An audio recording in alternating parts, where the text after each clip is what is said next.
Check, check. Check one, two.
Check 1 2.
Good evening, everyone. It's 6 o'clock. We're going to go ahead and call to order the, what is today's date? Today is Wednesday, October 16, 2024, Planning and Zoning Board meeting.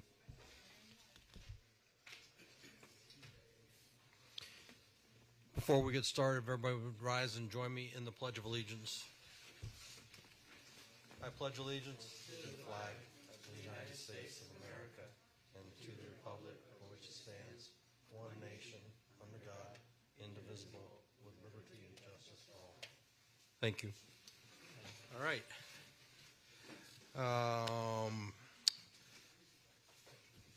We do have a quorum to my left. We have, who's down there? Dan Patrick McTeague, Jay Scheckman, and Sherry McCartney. And to my right, down at the end, we've got Brian Donaldson and Steve Gannon to my right. And hopefully we will have one more board member showing up, but we're going to move forward without him. And then also from the city, we have Jim Hetzel, who is the principal urban planner for the Planning and Zoning. Sherry Wallen, our city attorney, assistant city attorney. And then Nancy Garcia, Tyler LaForme, and Carlan Devonish. And taking the minutes tonight is Miss Leslie. All right, so let's go ahead and get started. You guys are burying my agenda with all your paperwork. And what we will do now is have anybody that wishes to speak tonight, you need to stand and be sworn in.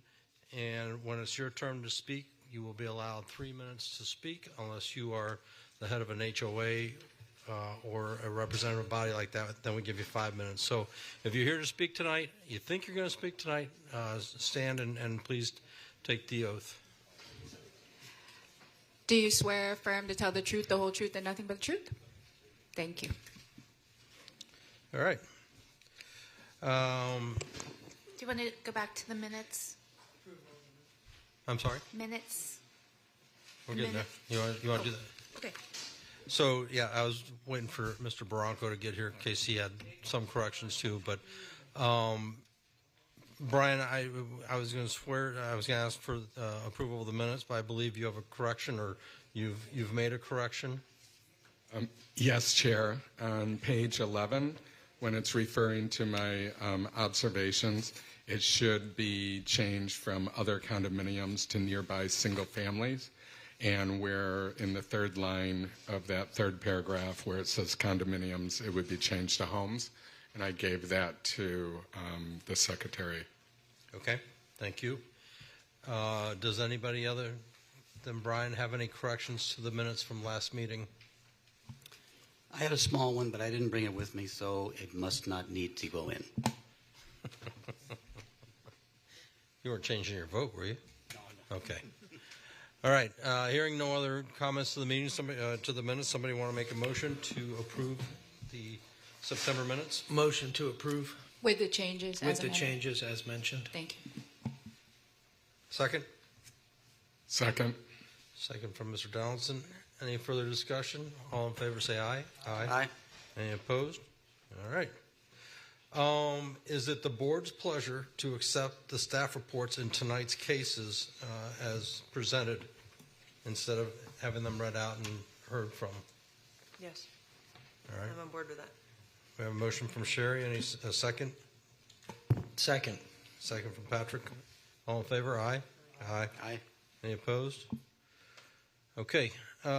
Jim, before we get started, I know that something that is being asked to be disclosed or pointed out is the state timeline and whether there are extensions or what have you. So if you can tell us what the status on these three that we're going to hear tonight. Of course. Good evening.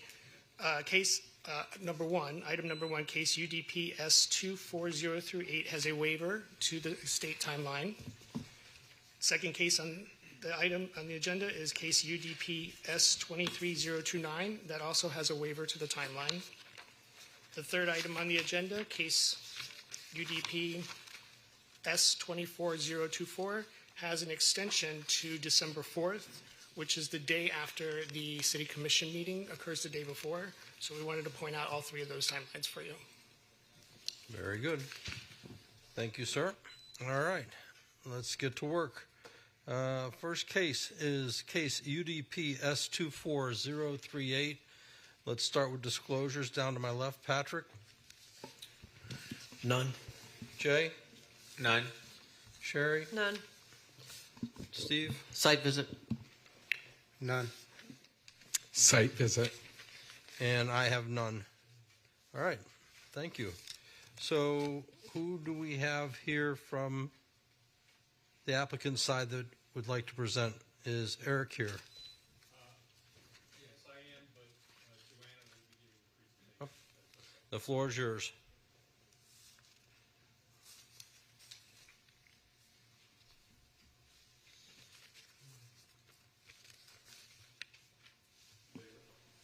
Hello.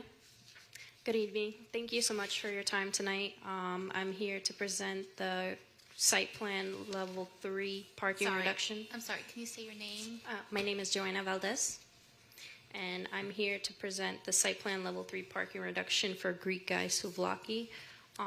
The address of the location is 1978 East Sunrise Boulevard.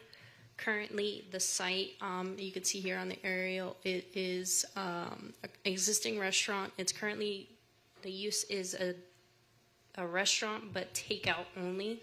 So we're seeking the change of use for a restaurant so that people can dine into the restaurant. In changing this use, we have to go for a parking reduction because of the more stringent parking requirement. We would need a total of 10 parking spaces for this site. We teamed up with Carl Peterson from KVP Consulting, and he helped us find some public parking spaces that would satisfy the parking requirement for this one. So we just asked for the parking reduction just to keep this, to change it into a restaurant with dine-in use.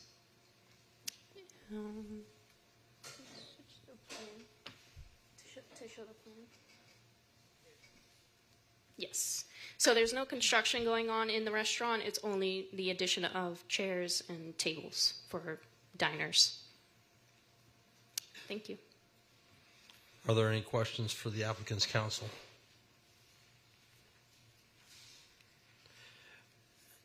Refresh my memory, how many seats are going in this restaurant? 13 seats are going inside the restaurant, but we have a total occupant load of 14 in the restaurant.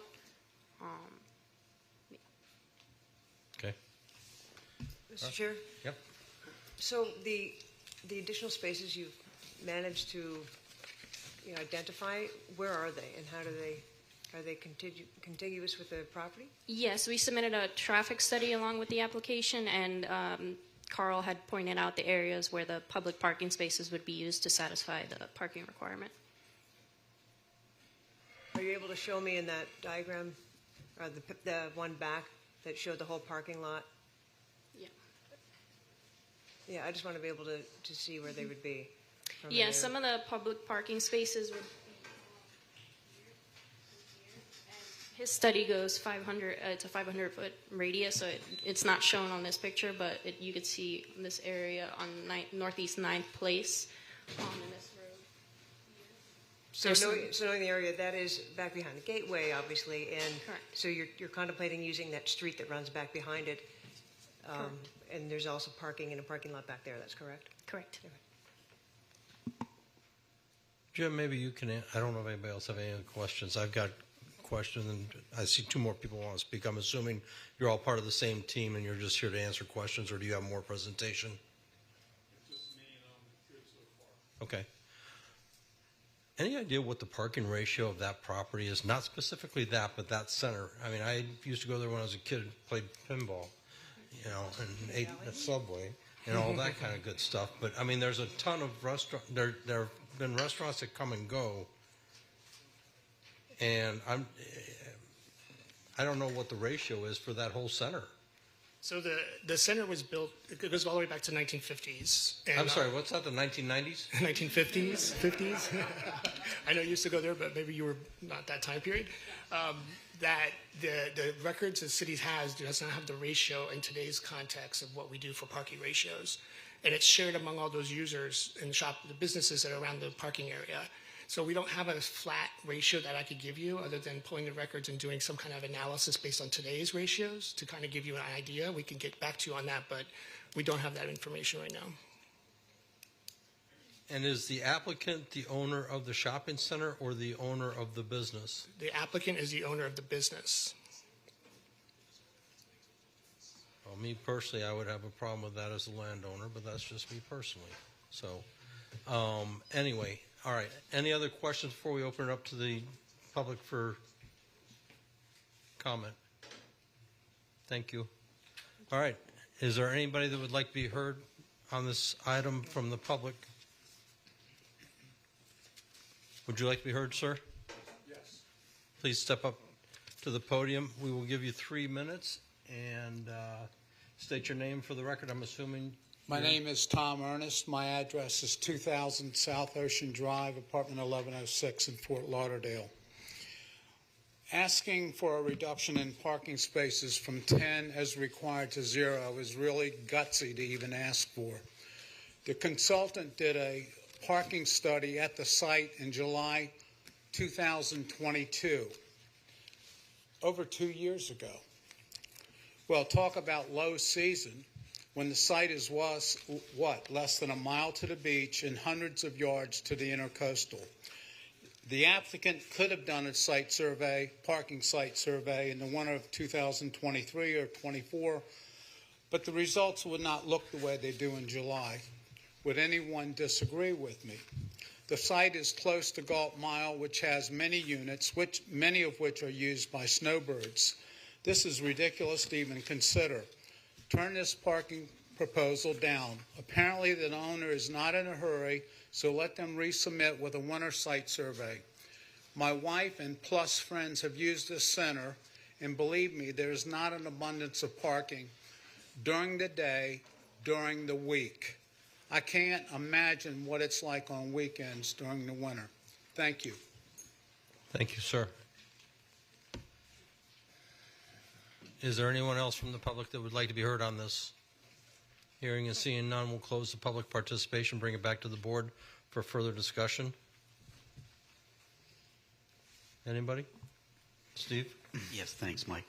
I'd like to mention that yes, the parking lot may not seem to have a lot of spaces, that exact gateway parking lot, but there is a lot of parking. If you look at a map, there are other parking lots behind the theater, behind all kinds of areas, on the streets and whatnot. And when you take them together, it's not a long walk away. There is quite a bit of parking within short walking distance of that place. But yeah, you're right in that those spaces are somewhat filled a lot in the immediate gateway lot. But the lots and street parking around it adds up, and we're allowed to use that too. It makes sense there. And this parking lot is well over a mile and a half away from Galt. We're talking Sunrise Boulevard. Galt is past Oakland Park Boulevard, so it's at least a mile and a half or more from the Galt. There. Okay. Jay? I think it's the first time I'm seeing a like change of use parking reduction from like a tenant of a building, and I'm just like surprised that we don't.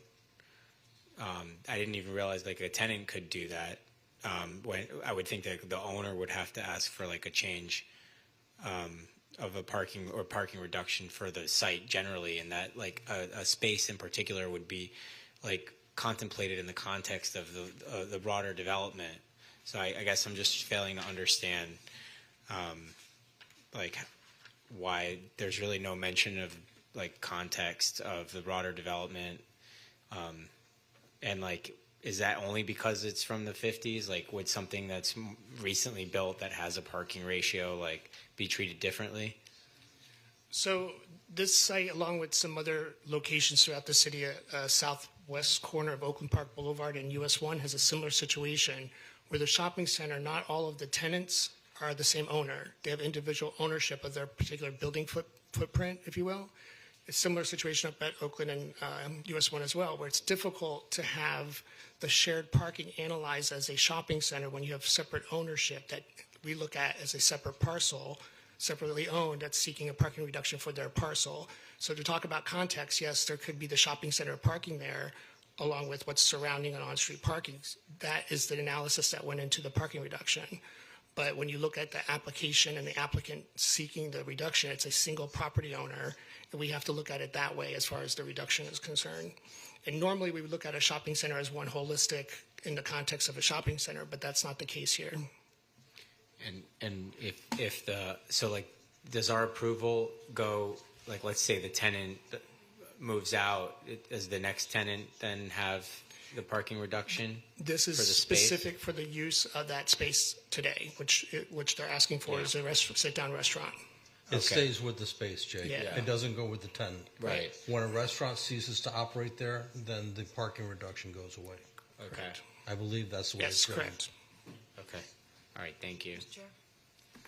I guess I'm in agreement with Jay, and I don't understand how the owner isn't the applicant, or frankly shouldn't be. Exactly. How does a tenant even have the standing to It's bring not an a application tenant. for use? So this particular property is owned by the applicant. This particular property that's described in your staff report is owned by the applicant. So it's not, there's certain shopping centers, even though they look like they're a cohesive thing, they are individually owned, those individual stores. So this is one of them. I thought we were told that the applicant was the tenant. No, the applicant is the owner. Okay. I was under the same impression.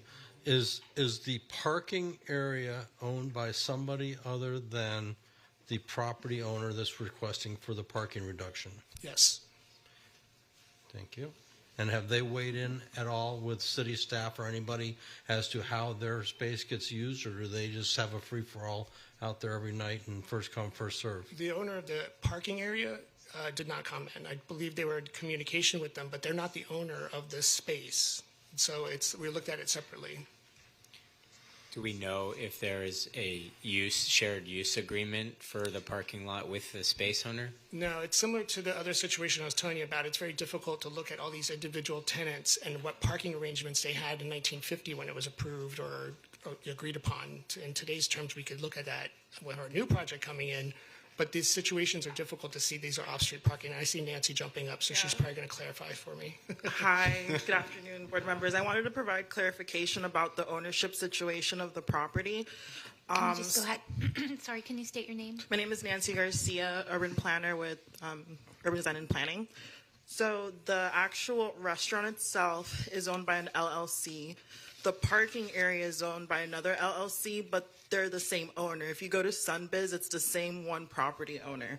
So the tenant space and the parking area and the parking lot are the same person, and they provided a statement saying that they're on board and they're okay with the change of use and the associated parking reduction. So if there is when the parking order is completed, they would be party to the application itself. So the applicant right now is the restaurant owner, so the the Greek guys.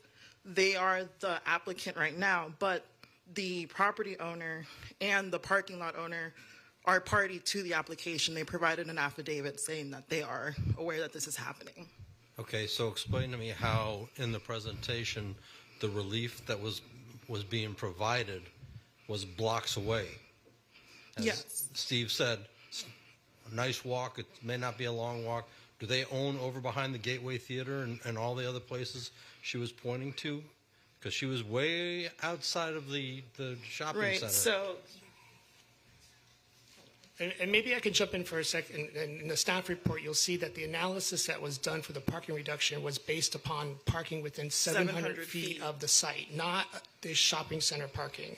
So I just want to point that out, that what they looked at was the on-street parking on the streets around the area. And I absolutely interpreted that from what was said, but when all of a sudden there's an agreement between the brick and mortar owner and the pavement owner, and it's one and the same, but the relief parking is over here. If it's not one and the same, these guys can agree to whatever they want. Yep. So, anyway. I don't know if Ben, did you want to?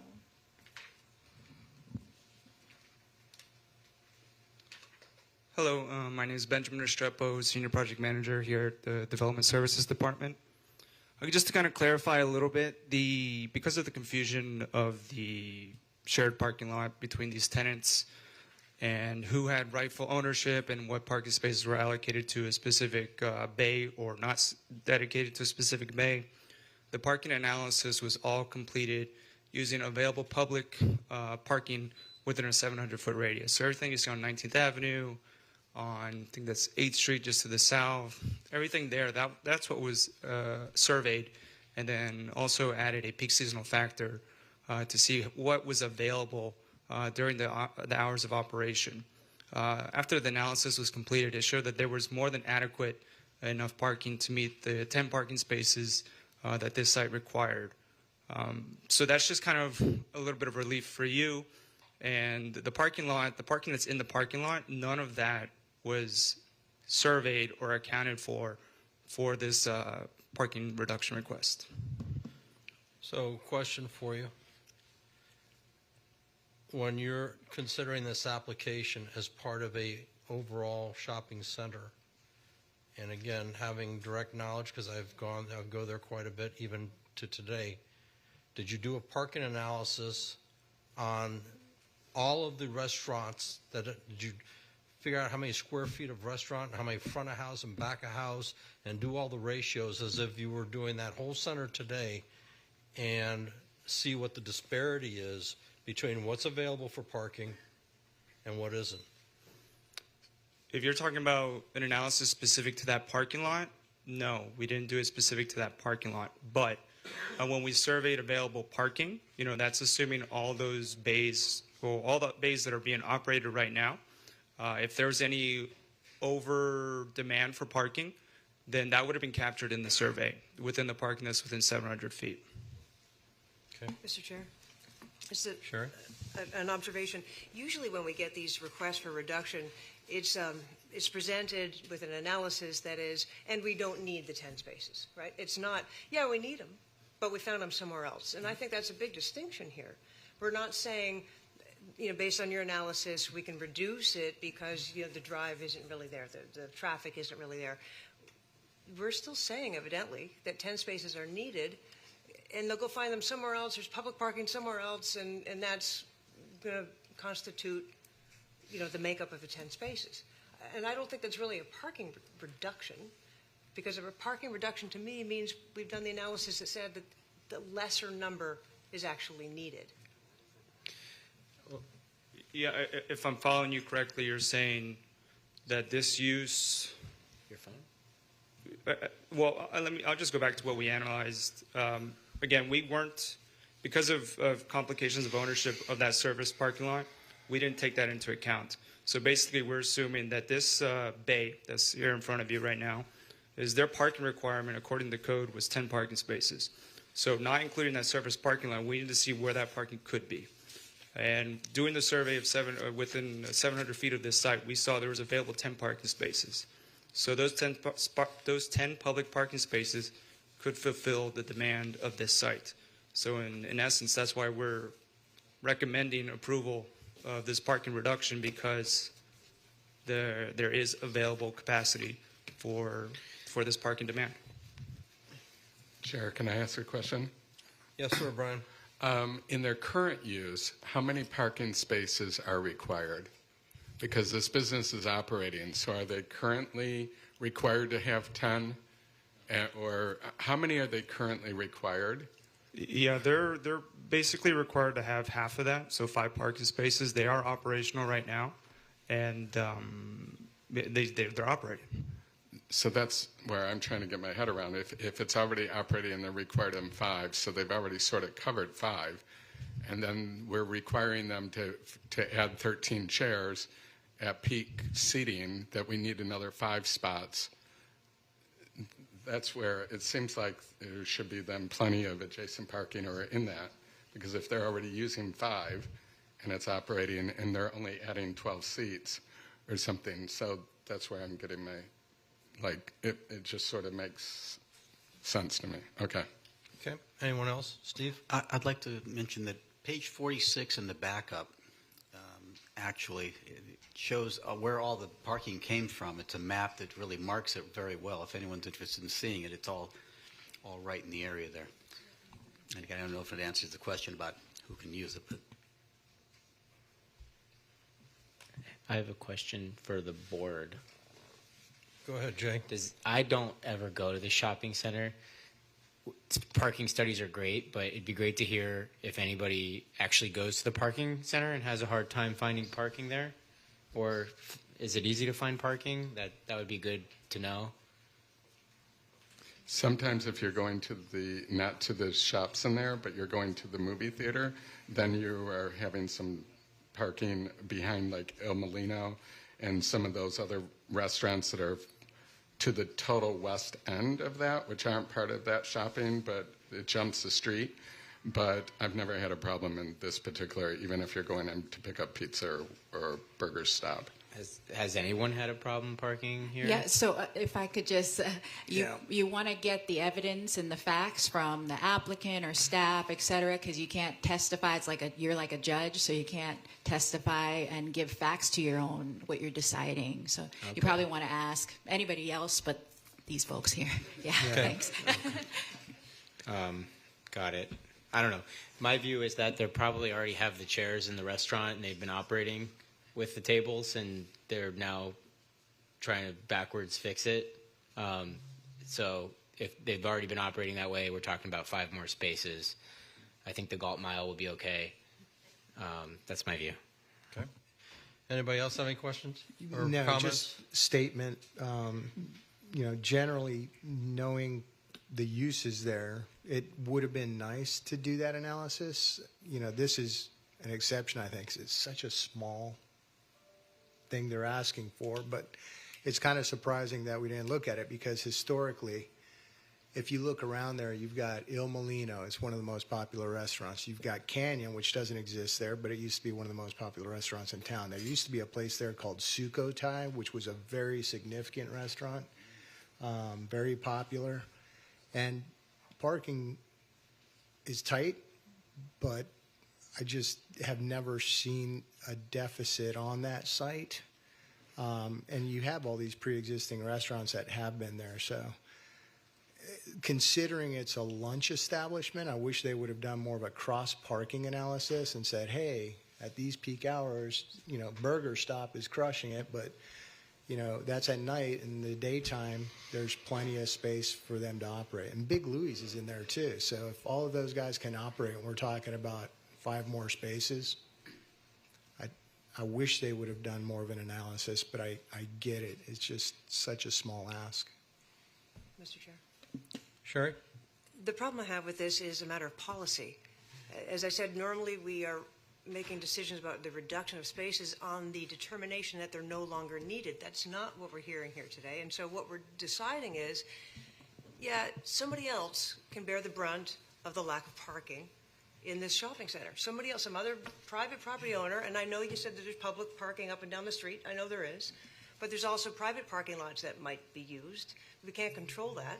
But that's what we're doing. We're in effect telling nearby private property owners that we decided to have other people's parking obligations be foisted onto you.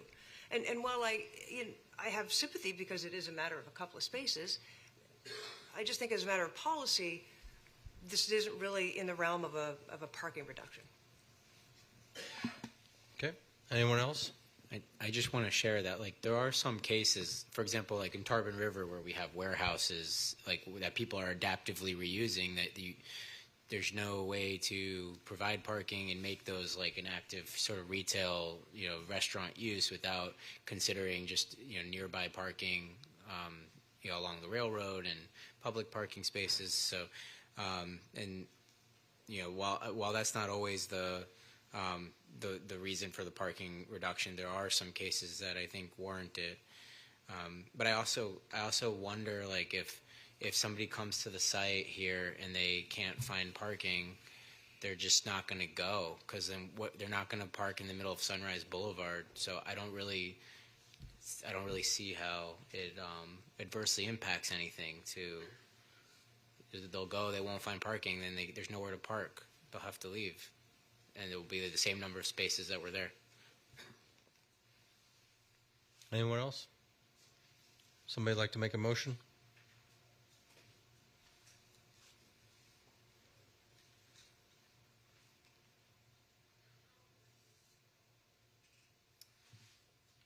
I will. So this is a parking reduction, so I would say Site plan level 3. thank you. There we go. Okay. Let me, I didn't have it all together here.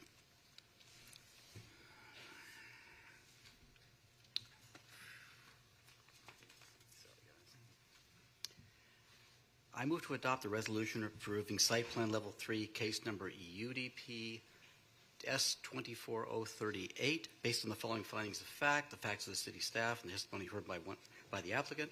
And the board hereby finds that the application meets the standards and requirements of the UDLR and criteria for proposed use as cited in the resolution.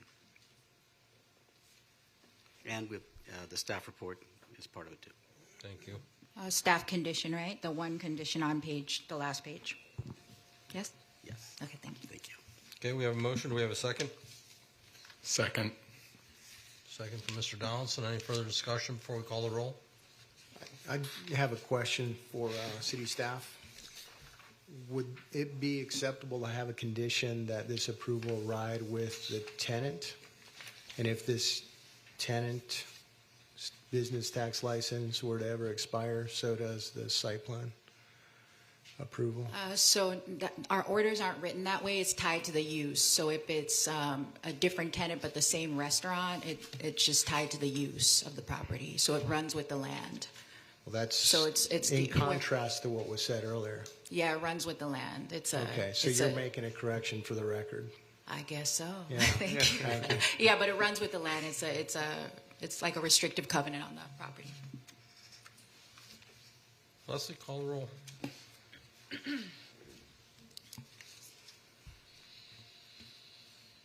Mr. McTeague? No. Ms. McCartney? No. Mr. Gannon? Yes. Mr. Donaldson? Yes. Mr. Scheckman? Yes. Mr. Barranco? Yes. Chair Weymouth? No. Motion passes 4-3. All right. Next case, UDP S23029. I know some people came in. Thank you. Have a good evening. I know some people came in after the original swearing in. If you were not sworn in at the beginning of the meeting and you're going to speak, please stand and take the oath. That goes for the last item as well. If you plan to speak at all tonight, please stand and have take the oath. Do you swear affirm to tell the truth, the whole truth, and nothing but the truth? Thank you. All right. Let's start, Patrick, with disclosures, please. Site visit. No no disclosure. None. Site visit. John? None. Site visit. And I also did a site visit. Good evening, Mr. Bruton. Good evening, Chair Whiting. How are you, sir? I'm good. How are you? Fine, thanks. Thank you. Greg Bruton with the GBA, along with Jamar Bruton with the GBA. We're here to want to present the team to you. That first of all, how much time will we have for our presentation? I want to make sure that I don't. Normally we give 20 if you want to hold back some time, so you tell Yes, me. yes, please. All right. We have several people who that's on our team that will be addressing you tonight, so I want to make sure that Do you I want me allot to, enough to time put for up your that. full 20 now, Mr. Bruton, or Yes, do you want me sir. to put up something short of that? Yes, sir. Okay. Please. You obviously can see it, so the Okay. floor is yours, sir. Along with me tonight is the developer, Felipe Yael, who is the primary principal owner of the property, along with Pablo Ibarra. Also with us tonight is Michael Vandermeulen from Keith, who is the principal planner, director at Keith. Rachel Kinsey, the landscape architect with Keith. Tuha Nguyen, the traffic engineer, Veer Planning, Inc. Wilson Herrera, the architect from Built Form Architects. I'd like to start off by saying the project that you see before you tonight is a project that has been planned on for the last 2 years.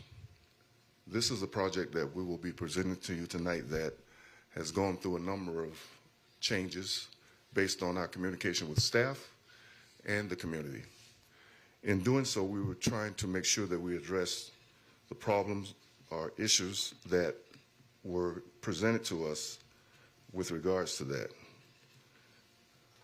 Our main concern is that we develop this project with a smart development process in mind.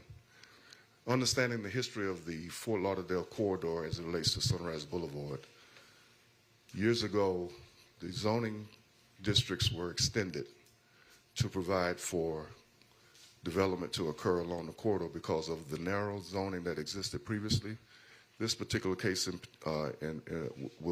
a direct relation to that because of the CB zoning that exists directly behind the B1 zoning, which is your most intense zoning in the commercial zoning district along the corridor. Keeping in mind the concerns that the staff had, as well as the community expressed to us, we took the liberty, the developer and I and all of us involved took the liberty of making sure that the intense portion of the development is on the Sunrise Boulevard corridor. If you look at, when we get into it, you look at the fact that the most intense portion of the site is more than 150 feet from the nearest residential zoning line. And the 274 units, of which 40 is affordable housing, we took that into account because of the need that has been expressed for quite some time to provide affordable housing in the city of Fort Lauderdale. And what you'll hear from the architect is how that has been dispersed throughout the development to make sure that there is no distinction between what is an affordable unit versus what is a at-rate unit when you look at the development itself. As stated, if you go to the next slide, please. The area in question, the area that we are talking about is outlined in red on your screen. Sunrise Boulevard, bordered by 9th and 10th Avenues. The ingress and egress along the corridor into the site will be via 10th Avenue. And one of the reasons we did that is because of the old zoning and the old uses that has existed there for years. The building directly to our east is right on the property line. And when we spoke with staff, they said, you better design it in a way that you avoid having traffic, your major traffic come in and out of that 10th Avenue side because of the building that it currently exists there. And that building is actively in use. However, all of our activity, both into the site and out of the site, is along 9th Avenue. One of the other things I do want to point out when we talk about this particular site, as you can see, it is a site that, and when we went in and spoke with staff, we acknowledged the fact that it's a problem site as it exists today with issues that are going on around that area. We believe this development will improve that situation and create a much more pleasant environment for not only the neighborhood but for the city as well. Next slide, please. We want to show you just basically where we're located within the context of the overall area. The Central City CRA area is to our northwest, and the Northwest Progresso Flagler Heights CRA is in our southwest area.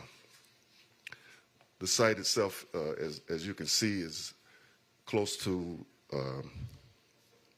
Holiday Park, and the activity that we believe that will be generated, one of the things we did as well, which we will get into when you see the actual site plan, is to improve the pedestrian experience along Sunrise Boulevard and the streets on the 9th and 10th Avenue. We've elected to heavily landscape that area, improve that pedestrian experience.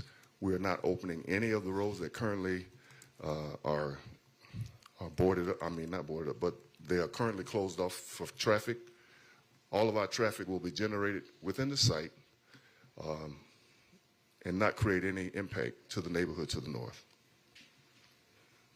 Next slide, please.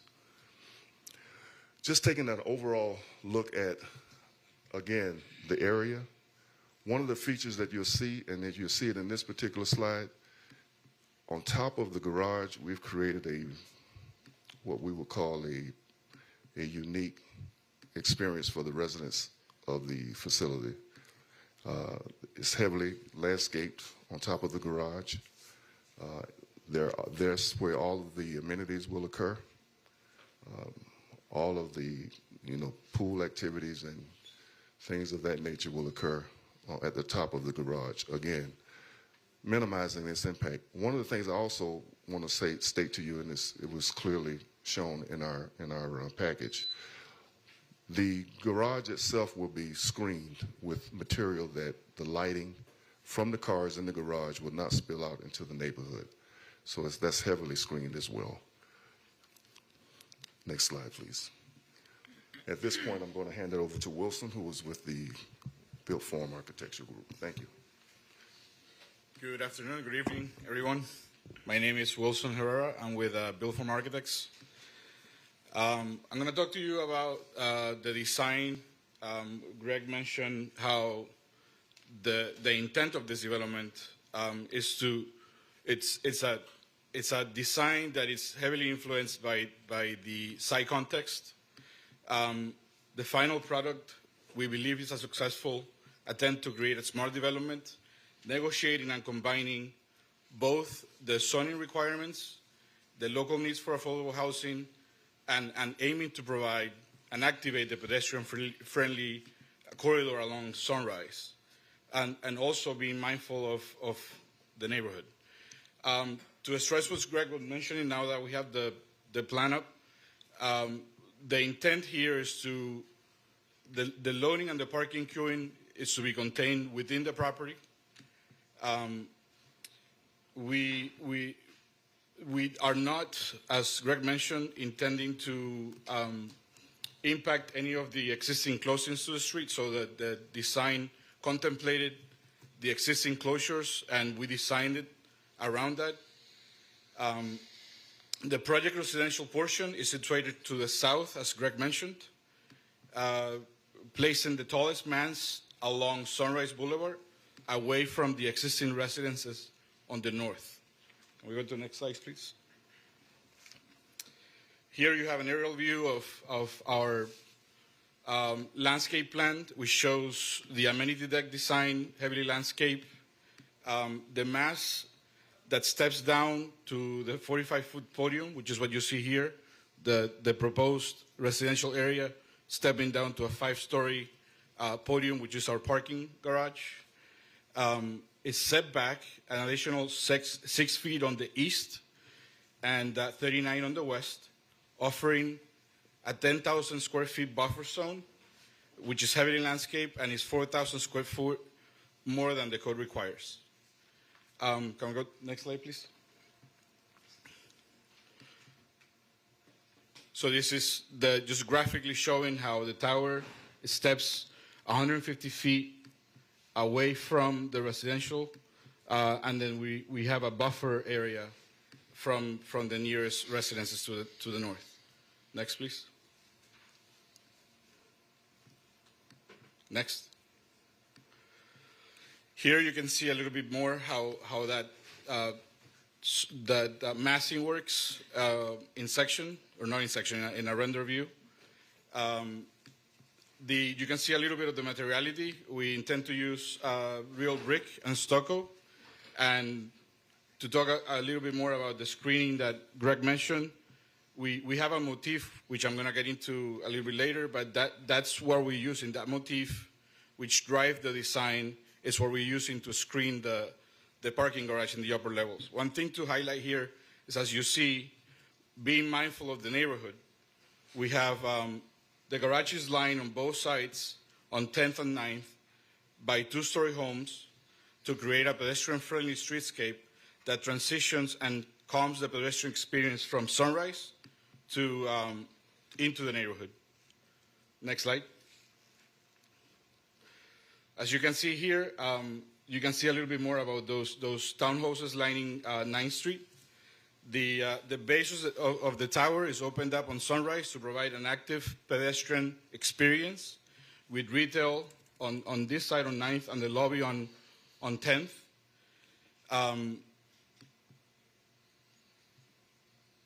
Changing the existing condition from where it currently is. Right now we have a Hertz parking garage there to a truly activating this to become a point of interest now. Next slide. Here you can see where the main lobby into the residences. You can see the liner units on 10th Street with the garage behind it, screened by our metal screening. To talk about a little bit more of the design, this is a modern building. It's responsive to the climate. We have balconies all around the tower, pretty much.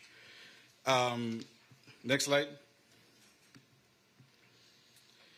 And to get into what's the connection to the park across the street, we're taking inspiration from natural elements to create a relationship to Holiday Park. As you can see, that sweeping roof, it's inspired basically on a leaf, which is then being translated into this metal screening paneling that we have on the screen of the garage. And with that, I'm going to leave you with my colleague who prepared the traffic study.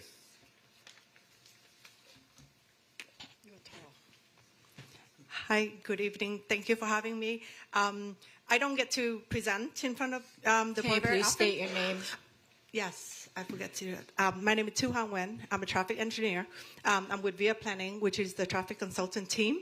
I am a PE, PTOE, PTP. If you know engineer, we love acronyms. So I'm a registered engineer as well as a professional traffic engineer and a professional planner as well.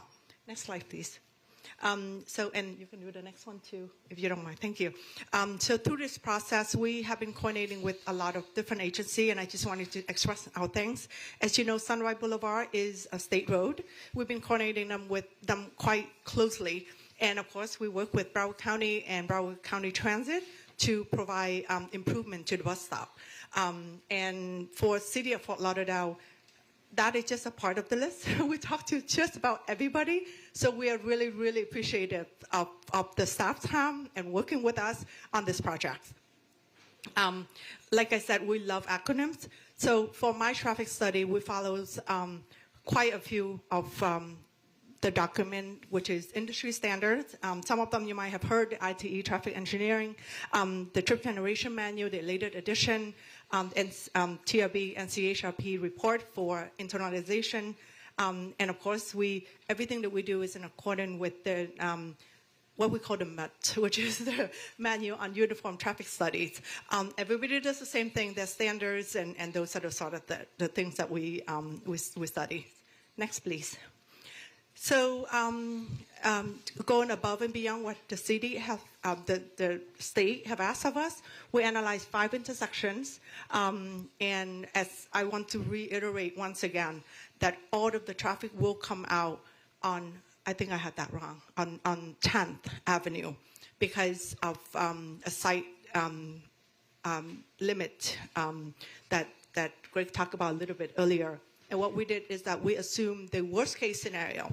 So say, oh, absolutely worst case scenario, what would the trip look like when they coming in and leaving the site? And I'm going to show you a couple graphics on that.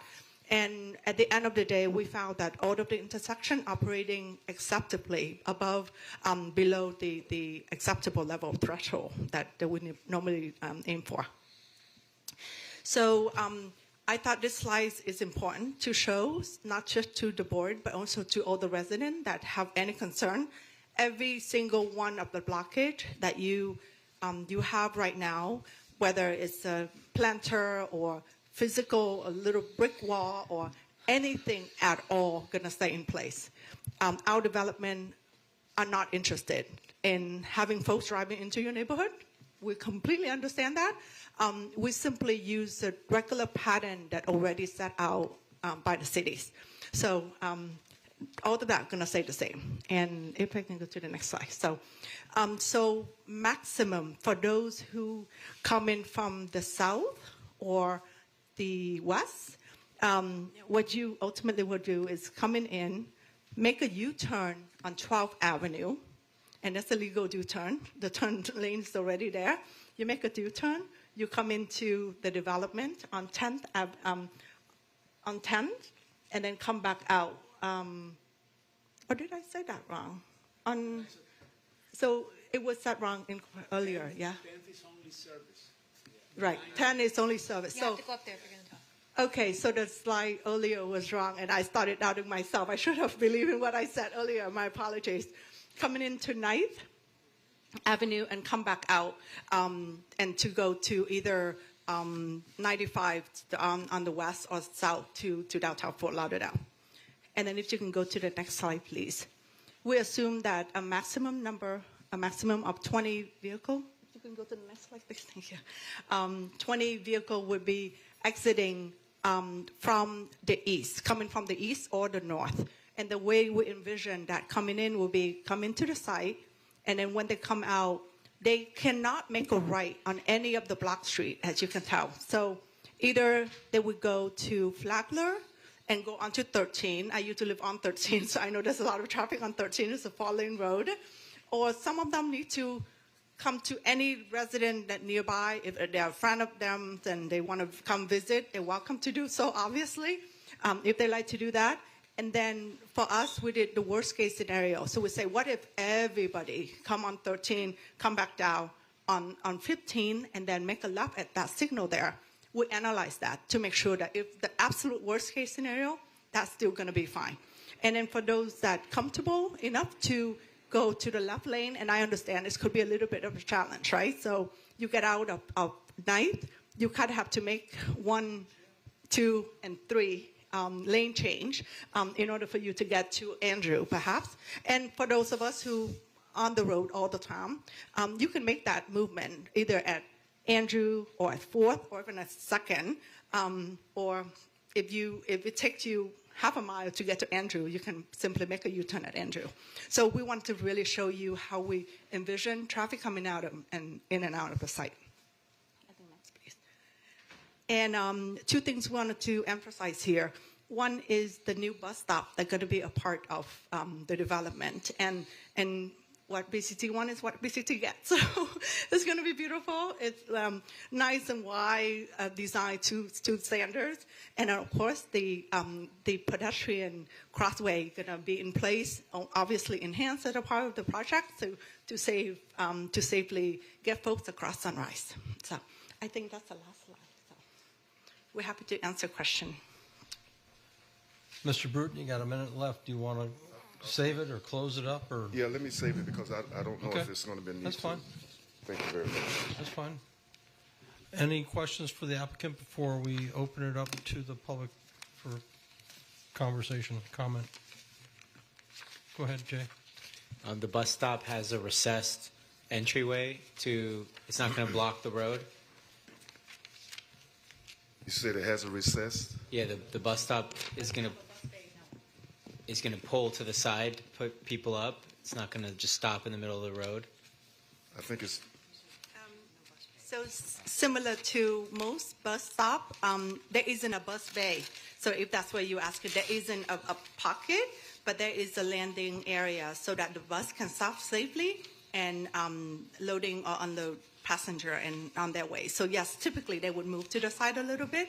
Yeah. So but they're not blocking the full lane. If that's what you're It's asking. going to block part of the lane. Correct. Just like any bus stop right now without a bus bay. Right. Yeah. On Sunrise. Correct. I see what Jay's getting at. That your location is very close to where Sunrise turns south or goes straight across Federal Highway. Yes. And that place gets a lot of traffic. That right lane also is a one lane for going right. And to have a bus stop in that nearly so close to that area may really disrupt a lot of traffic, I think. Isn't there a bus stop like less than a block east, like at that? there's a bus stop. Yes, with there's a bus a stop. recessed area, Yes. right? Was there? But there was a need. Someone said there was a need to have another bus stop in front of your place. I think Is that a was city requirement? Is the bus stop something you guys request? No, during it's DRC? regulated by Broward County Transit. If they require a bus stop or shelter per the application, per the development, yes, they have to go through Broward County. We have no jurisdictional control over that. He's raising a point that I was going to, and I'm glad you did, Steve, because Satori, which is less than 100 yards to the east, and there is no bus bay there, because I drive that road every morning to work, and there's a bus sitting there. And the other frustrating thing is the crosswalk to Holiday Park. I get it, we want everybody to go to Holiday Park, but if you're going to create another pedestrian crossing there, it's going to be start, stop, and then you get into the... To be clear, that pedestrian is already there. It's not a new pedestrian. crosswalk's already there? That's correct, sir. It's considered a mid-block crosswalk because there is not enough signals around. So the closest one to the east will be on 15th. And it's, as you know, folks just cross across the street. Like they are not as careful to go to a signalized intersection like they should. So this crosswalk has always been there. That signalized crosswalk is at Satori, which is to the east of that. There's actually two. There's one, which you're referencing is Satori. There's one farther west, closer in front of the car dealership. There's another one there. That's the one that is referenced on the plan here. Maybe it's less Put used. some off-street parking over there. That was untimely. No, it seems that the more that we let Broward County, and I know it's out of your jurisdiction, to keep putting up these little, I'll call them roadblocks because that's about what they are. Once they stop traffic, whether it's to let one person cross the road and it stops for 5 minutes, or the bus stop, as long as they're not voluntarily putting that in and you're not asking them to, there isn't much I think we can say about it. But Are we approving the bus stop too? No, if it's shown on the site plan and it's something that the BCT is requiring, we can't tell them no. We can't tell them to take it off the site Are you plan. being required to do that? Yes, we are. This is not a part of our. I'm sorry, I don't want to destroy this. It isn't our intention to have it, but we've been required to show it as a bus stop at that location. You're expecting a heavy ridership there, maybe? Not really. I mean, I don't think so either. Another question for the applicant: How much space is there? How many cars are capable of stacking up from the property line where the entrance to the building is and Sunrise Boulevard on 9th? We should be able to move back In feet. Yeah, it's on one of the site plan. Or how many cars are? So what we do what we call queuing analysis to. Yeah, I'm sorry. You might have to. Queuing analysis. So what we personally care more about is for folks who stop to get to Sunrise. But to get into Sunrise, I believe the maximum number was 67, so that there wasn't a need for a right turn pocket. And so this thing you're talking about, right? Yeah, so what I'm trying to say is if somebody's made a right turn there and they realize they've made a mistake, and then they're blocking people from being able to get into the building, how much space is there from Sunrise Boulevard to the entrance, i.e. how many cars would be able to stack up before it then completely blocks Sunrise Boulevard? According to the site plan, I'll help the applicant out here. It looks like it's about 120 feet from the property line on Sunrise Boulevard down 9th to where the entrance occurs. So at like- 120 feet. So like at least 8 cars, 9 Yes. cars, yeah. But to clarify, to go beyond, the way that we anticipate the parking to work is for no stacking to happen on the street.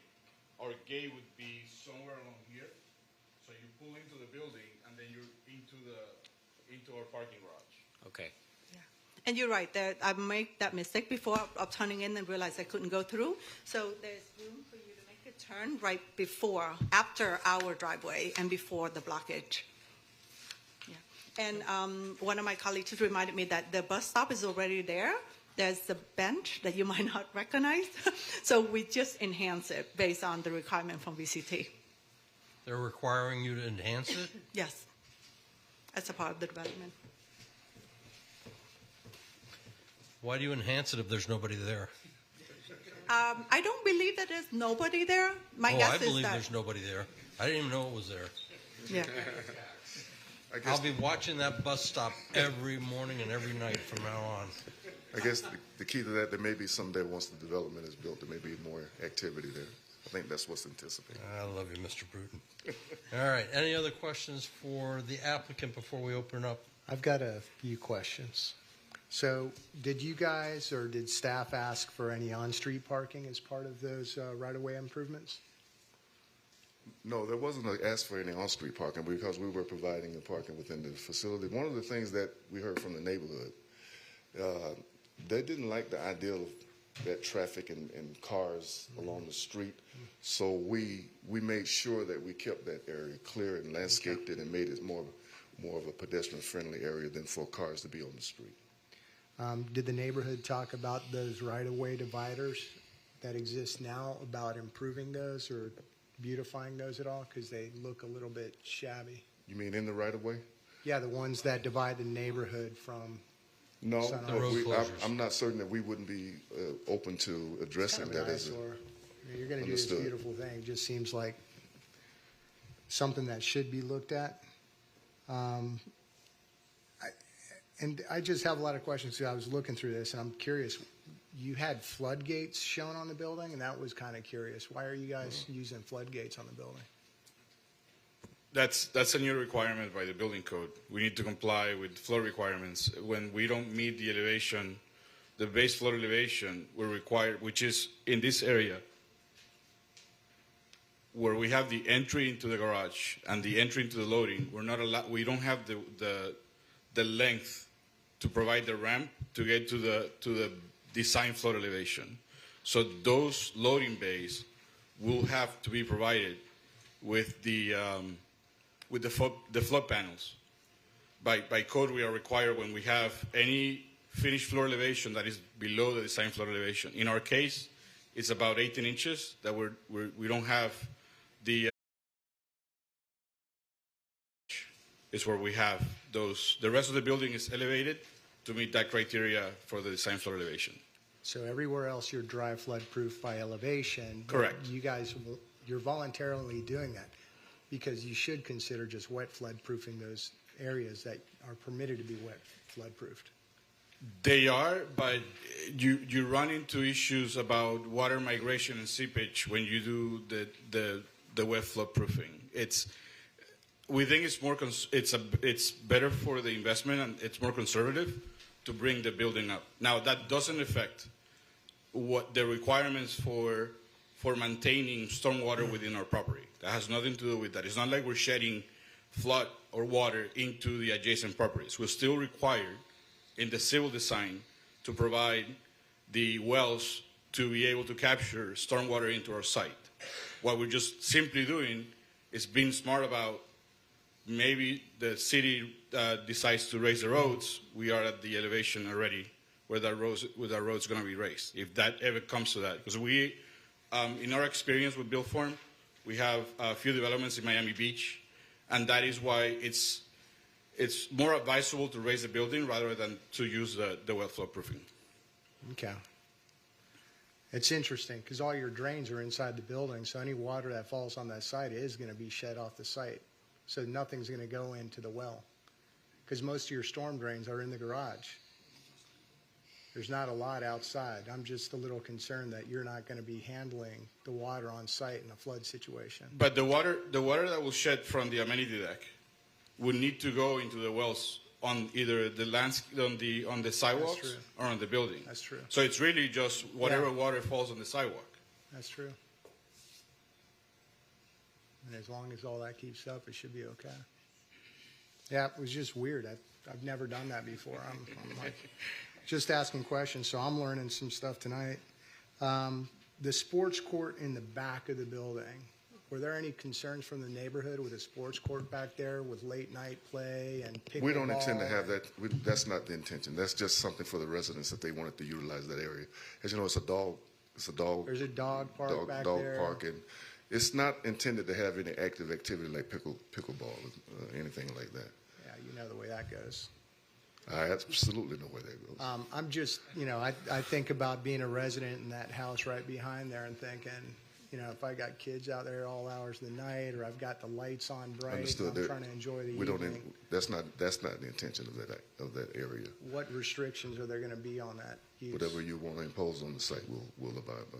Well, you guys might want to think about that and let us know, because that would be of concern to me. I'm surprised it hasn't come up with a neighborhood. We have no issues with that at all. Okay. Is that area open to the public? No, it is not. So it's completely fenced in? It's completely fenced in. Okay. That's all I got. Thanks. Thank you. Sherry? Thank you. So with 274 units and 304 spaces, that's with the reduction, and with neighborhood barricades, where would cars go if the need exceeded the reduction? If there were more than 304 cars, where would they go? I think it's 344. Is it 344? I think, isn't it? It's 344. Not 304. My yes, apologies. 344. Where would the cars go if there were insufficient parking spaces? You've got neighborhoods that are barricaded, so where would they go? Well, we definitely don't want them to go into the neighborhood. That's for certain. We would, based on the study that we've done, we believe that there will not be that activity that would be needed. That's based on the type of units that would be there and what we've done as a parking analysis. But we have no intention of having the cars into the neighborhood at all. I had a follow-up on that because I had the same question that she had. But then when I looked at the analysis, we're requiring for efficiencies 1.75 parking spaces. And so when I was looking at these, when you look at the actual floor plans and how many units are 400 square feet and 500 square feet, and we're asking them to put 1.75 cars, I can't imagine 2 cars and 2 people living in a 500 square foot apartment. I mean, because I was looking, I'm like, okay, that's smaller than my master bedroom. And I was just like, so when I was looking at that, I was surprised that we were requiring for efficiencies 1.75 when we require the same for a 1-bedroom that's, maybe 800 or 1,000 square feet. So, and they have 179, is it, efficiencies? I was shocked at how many efficiencies they feel that they can fill in that kind of a building. So that helped me. Anyone else before we open it to the public? All right. Thank you, Mr. Bruton. Thank you. At this time, we'll open it up to the public. I've got 2 people that have asked to speak. Mr. Ernest, you'd like to speak to us again? If there's anybody else beside Mr. Ernest and Mr. Albretta, please fill out a speaker form in the back and get it up to us. I'm Tom Ernest. My address is 2000 South Ocean Drive, apartment 1106 in Fort Lauderdale. I was here in August and I spoke against the reduction in parking at the Nautica project, that this board allowed the developer to proceed with over 400 less parking spaces than required. I didn't come here that night to talk about Nautica, but to speak in favor of the city rezoning the land the city owns from development on Las Olas Circle to parkland. When I read the items on the agenda, I could not believe the city would consider allowing the reduction in parking which you approved. I applaud this developer, D-Park, for using the city's affordable housing program to have 40 units in this project. I think everyone would agree they are very much needed. I can't imagine all these cars making U-turns on Sunrise Highway. I can't imagine it.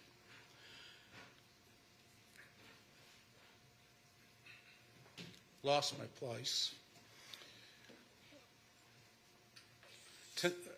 Tonight I'm here to object to the reduction of parking on this project from 479 spaces required to 344 spaces, over a 28% reduction, close to a third. This means when you divide the 344 spaces by 274 units, you get 1 1/4.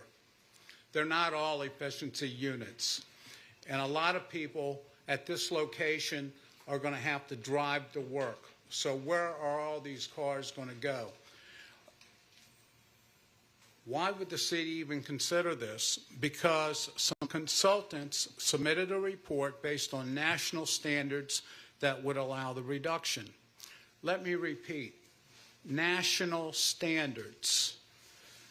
Is Fort Lauderdale similar to cities across our nation? Is the beach city similar to cities across the nation?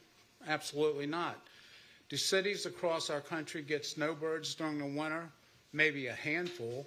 I could go on with other examples, but you don't give me time to talk about that tonight. Do snowbirds need parking? It seems like a lot of projects that come before this board are asking for parking reductions based on national standards.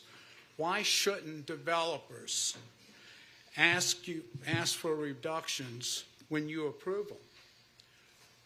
Why do the wants of developers become more important than the quality of life in Fort Lauderdale for tax-paying citizens?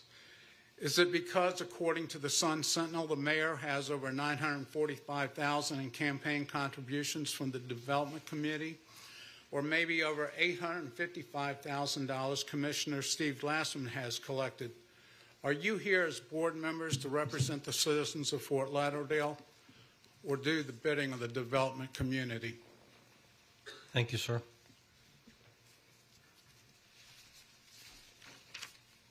Michael Alberta. Mr. Michael Albetta will come up. Alberta. Yeah, let me make that typographical error there. Albetta. Yes. Emphasis on the E. It's going to be all better with Albetta. It's going to be all better. Thank you, sir. Mr. Albetta, I'm going to give you 3 minutes. Are we allowed to accept all this? Okay. Yep. As okay. long as you're taking it, it becomes a public record in the packet. So yeah. Sometimes people try to give computers, so I have to warn you. Yeah. Okay. Go ahead. Chair, he's a neighborhood president. Does he get 5 minutes? He does. Thank you very much. For the record, my name is Michael Albetta, and I am the president of Lake Ridge Civic Association. I've been the president for the past 12 years. I'm a homeowner since 2003. I live on Northeast 10th Avenue, so I'm very familiar with the site, this project, Hertz, or whatever it may be. And for the record is that we had many congenial meetings with the developer, my board. They made a great presentation to the general membership. So this is like not a surprise. Everything is open. And the concerns that we have of Lake Ridge is the height, the stories, and such as Bella Sunrise, which is Satori, it's 9 floors. We would like to see it match it. We're all for smart growth, don't get me wrong. We understand the city is growing. We understand it's a very nice project that's here, that's developed. But the bottom line is, and everything is said there, and also, John Bianco, you stated about the street closures. Item number 2 in that letter will address that. Okay? The developer has stated that they'll enhance and keep up the street closures, which the residents of Lake Ridge Civic Association is very happy about that.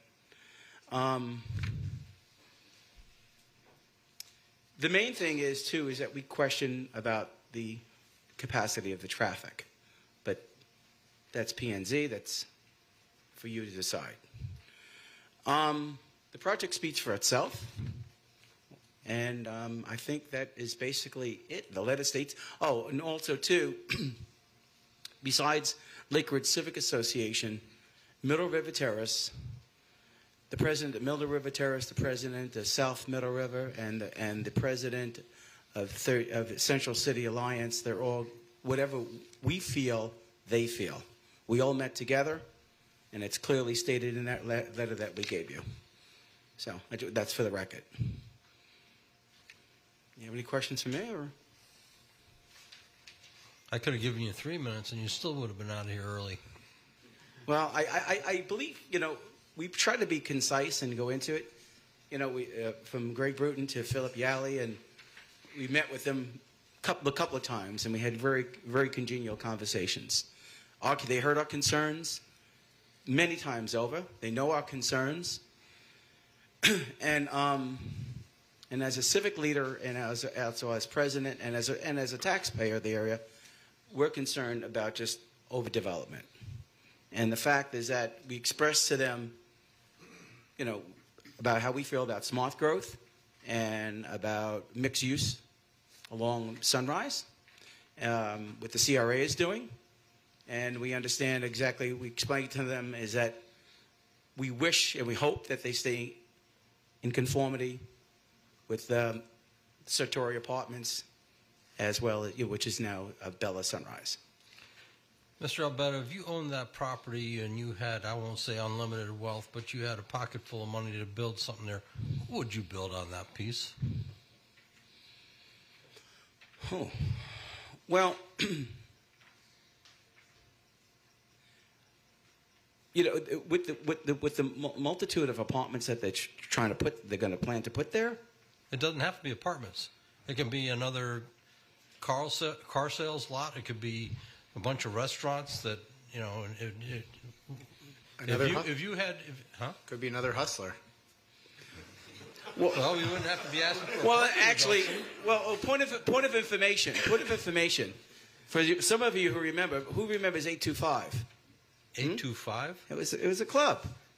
It was a club before it was Hustler. So it was a club. It was on East Sunrise Boulevard. It was right then and there. It was a male strip club, and that's when the traffic was really bad. It was the drug trafficking was awful. That's how the street closures came about and everything. I'm just giving you some institutional knowledge of the area. So what I'm trying to say is, you asked me the question. The question is to have something that will be smart growth. It's something with mixed use project. You asked me the question. I'm telling you, and the fact is that just to mimic. The residents all gotten hyped up when Sartori was going in, and look what happened. It's a beautiful spot. Yeah. We welcome it. Don't get me wrong. So the fact is, and for those who know me, is that we welcome this to the area. And again, to go back, what I'm trying to say, and to answer your question, and to also make it clear, is that we had many cohesive, congenial meetings with the developer. And we explained to them exactly what our intentions and what our concerns are, what we like to see there, and they said, we understand, we got it. And I think they made some corrections here. But again, what we leave you, as on behalf of Lake Ridge Civic Association and the residents of the area, is the height and the stories. That's all we say. Thank you, sir. I want to thank you very much for your time. I have a question, Mike. Yes, sir. On item number 3 on your letter, where about a wall shall be designed, implemented, et cetera, maintained. that wall would be, in other words, the north side of this property has a garage, and you'd want a wall down built at the ground level, 6 foot or something. Is there an area there that these folks will be using? Well, there it is. Okay. Go ahead. Correct. That the folks, residents there will be using. They have access. As long as the residents have access, egress, and to up from 10th Avenue, 9th Avenue, onto East Sunrise Boulevard, and vis-a-vis, we try to just match and try to where Publix is on Northeast 14th Avenue and Northeast 15th Avenue. There's a wall that goes around it. We explained that. We should have struck that from the record because we did make agreement. We did when we met in person for the last time. We said, okay, the wall was not enhanced to that, so that can be struck from that letter there. Okay. But as for they would enhance the street closures that is there. Got it. Okay. On both it sides. Goes across the property. That is correct. Okay. Thanks. That's all. Thank you, sir. Thank you. All right. At this time, we will close the public portion of this item and bring it back to the board for further discussion and or a motion. Go ahead, Steve. Thanks. I have a question for staff about this. Given the densities and everything, the restrictions on the development, is this development using at all, pardon me, the state live local, Jim, or anything like that? Or is everything falling within our own city's densities and our affordable housing thing and all that stuff? Yes, they're utilizing the affordable housing regulations that's in the Unified Land Development Code. So they're using something that we adopted that reflects the county's policy of adding affordable housing units tied to providing market rate units for bonuses to encourage affordable housing, which is written in our code as well. That's what I thought. Okay. And how many extra units are you getting for the affordable? Because you're using affordable. You're getting extra units, right, beyond what normally would happen? Is that what's happening? The market rate number of units is 234, and then there's the 40 affordable units, and that's based on the ratio, the formula that's in the code. So I guess what I'm getting at is, if there were no affordable units, how many units could they build there? I want to see the least number of units that they would be allowed by our, just as a comparison, by our density of the lot. Yeah. So this type of development, if we had flex units, would be able to come in at 50 units per acre utilizing the flex availability.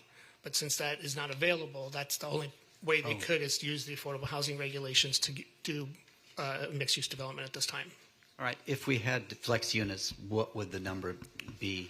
Give us just 1 second. Let us figure that out. I'm trying to decide if there's so many more units that could be built there, how many more causing traffic, for traffic impacts. That's all I'm asking. Just to get an idea. And to clarify, are these all rentals and there's no for sale, right? Okay. Based on the size of the property, at 50 units per acre, they would get to 84 units. 84. Okay. Thanks. Anyone else? Seeing none, does somebody want to make a motion? I'm sorry. Oh, Yes. sorry, go ahead, John. Couldn't hit the button fast enough. I just watched for the little red light up here. Yeah, sorry. I also had a question on the affordable units. With that incentive, those 40 units that they're applying here, would those have to be applied to each unit type equally? Yes, and in your staff report, I believe staff looked at that as part of the components, and the project meets the requirements. Okay, thank you. You're welcome. Somebody like to make a motion?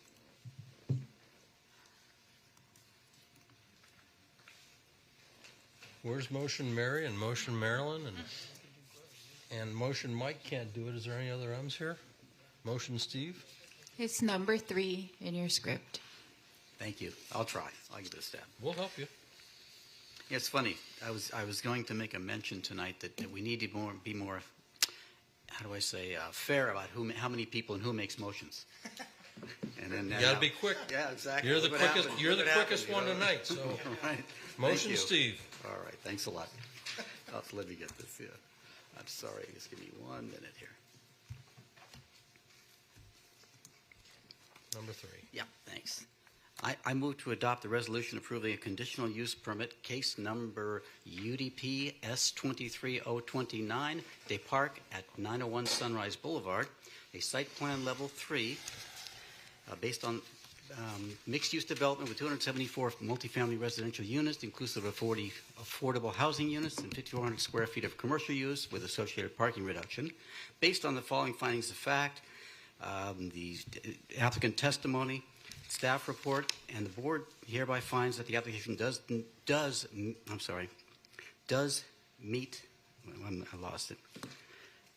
the standards and requirements in UDLR and criteria for the proposed use cited in the resolution. All right.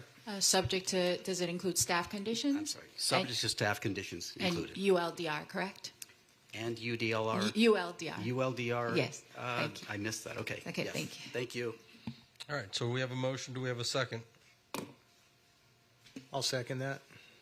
All right, second by Mr. Barranco. Any further discussion? Just one discussion topic. The developer did mention that they would improve the right-of-way, the existing blockades. So if you On would, 9th and 10th? if you would accept that as an amendment to improve those right-of-way items. Landscape. Excuse me, real quick. We might want to clarify what improvements means. Does it mean landscape material? You might want to expand upon that so it's clear to the developer what he's or she is doing. You can put a bus stop there if you want. I just think landscape material that would be appropriate for the area in the city's purview. If it has to be open for fire department That's what I access, was gonna ask. I obviously mean, that's kinda hard you for can't us put to a big dictate. tree, but it should be irrigated, maintained, because I've been over there before with Rotary, and we've had to replant those areas and mulch those areas, and nobody cares for them. So I'd like it to be cared for and maintained as part of the property. So the clarification on that is up to the board if they want to ask the applicant if they're willing to proffer certain improvements, either just landscape material or if it's recurbing it. I believe there's curbs there today, so fire access would not be available today if they were to go down there. So I think maybe keeping the conditions of the curbing as is, because that affects drainage, and then maybe talk about aesthetically enhancing it might be the better approach. I don't think so. There you go. Okay. Just in response to that, we're willing to do whatever the city will allow. As you know, that's public right of way. And one of the things that we want to make sure that we are respectful to the community, because they wanted to see a certain type of activity go on there that would restrict any vehicles from entering in and out of the area. But whatever that decision is, we're willing to abide by whatever that is. Could we put in there that they have an obligation to work with whoever is the board of Lake Ridge going forward to make sure that the homeowners like whatever that enhancement is? That's fine. I think within the realms of what's permitted by the city. Okay. Would that be good for the association, Michael? Yes. Okay.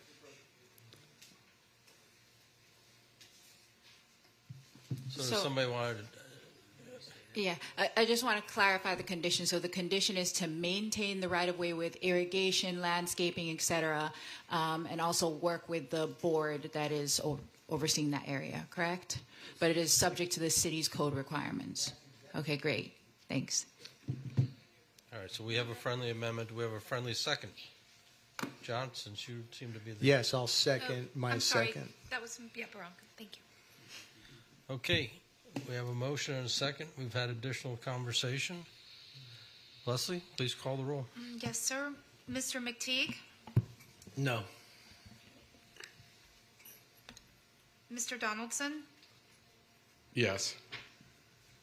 Ms. McCartney? No. Mr. Gannon? Yes. Mr. Barranco? Yes. Mr. Scheckman? No. Chair Weymouth? Yes. Passes 4-3. All right, thank you. Chair, on the next item, which staff does have a correction to the staff report they'd like to make first. I'm sorry? The staff has a correction to the staff report they'd like to make first, real quick. On the next item? Yes. Okay. So we'll go ahead and queue up case UDP S24024. Would you like to make those clarifications before I do inquiries of disclosures? That's fine. If Carlin can do that right now, yes. Okay. Carlin, let's hold on a second. Folks, if you'll do me a favor, we've got another item to hear. So if you could take it outside, please.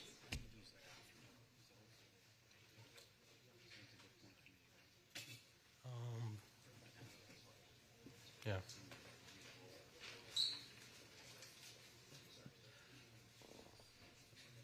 I can hear you. Thank you. All right. So what is the clarification, Carlan? Good evening, Chair, members of the board. Carlan Devenish with Development Services Department. I just wanted to make a correction on the record for a couple of the dimensional values that is on page 1 of the staff report. So on these, under the setback section for the side yard, which is the west side yard, the proposed is not 29 feet 7 inches. It is being updated to 30 feet. And then for the podium height, the proposed currently states 61 feet, and that has to be updated to 66 feet 2 inches. Those are all the corrections that I have. Thank you. Okay, and just as a friendly reminder that the state guidelines, what'd you say, Jim? I'm sorry, December 4th? Correct. It's Okay. to December 4th. Okay. Just as a reminder. All right, so let's go ahead with disclosures. Patrick? Site visit and spoke to counsel for the applicant. No disclosures. I received some communication and a call from the attorney, although we were unable to speak. John? Site visit and spoke to applicant's attorney. Brian? Site visit and spoke to the applicant's attorney. Okay, and I also did a site visit, and I also spoke to the applicant's counsel. And let's wait for Mr. Gannon to get back and get his disclosures, and we'll start.